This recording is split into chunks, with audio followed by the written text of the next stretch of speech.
Nakalimutan ko mag-record dyan na mag-video yung pag-alis ko.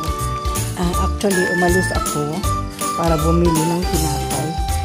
Kaya ayaw nang alaga ko dun sa ayaw nang pabalik-balik na pagkain na. Yung ginawa kong ulam kami na munggo, pritong isda at saka ano.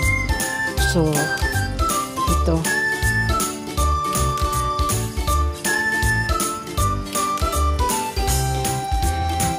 Bili naman ako ng tinapay.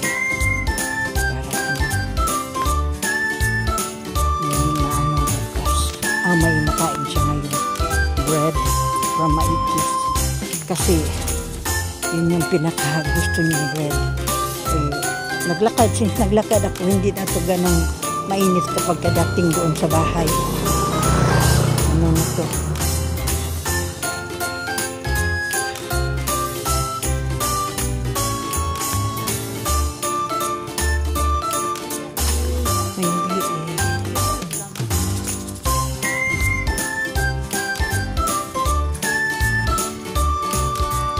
Dalang exercise yung ginagawa ko ba para kahit pa paano.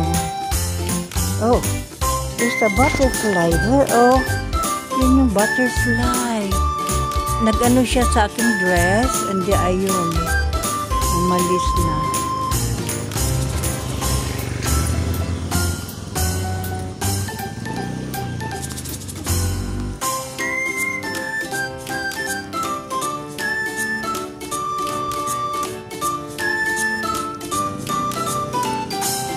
Naalala ko may steam pala kung ano ba.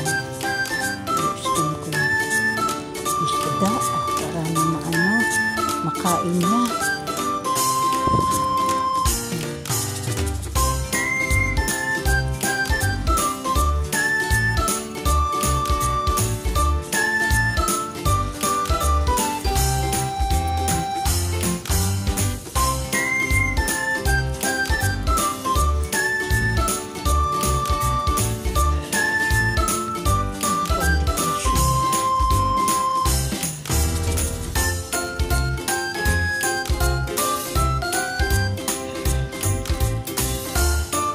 My way of exercising.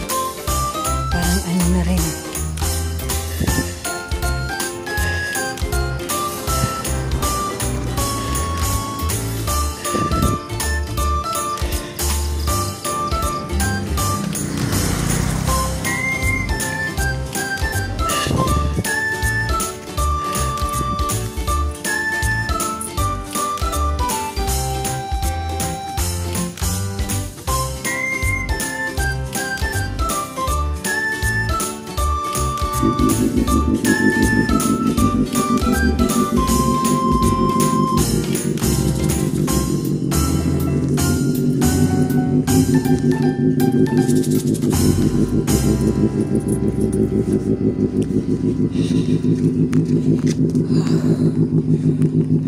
Ayan, continuous na yung lakad. Parang sort of exercise ko na din ito.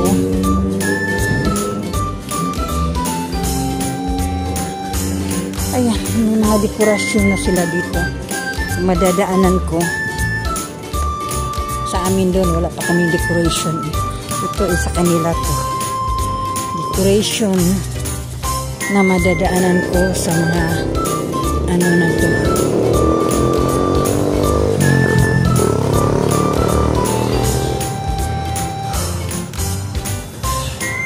Ngayon ko lang naramdaman yung parang hapong-hapo ako. Hindi ko alam. Hapong-hapo ako. Parang nahirapan ako mag-ano. Pero okay siguro to. Ayan. Ayun yung kanilang decoration dito. Nag-blink-blink na yung kanilang ano. Ayan. Sensya. Ayan. Look at it. Uy! Nalibang ang iyang iro. Ito yung kanilang decoration dito. Na? simple yet parang nakakagana din.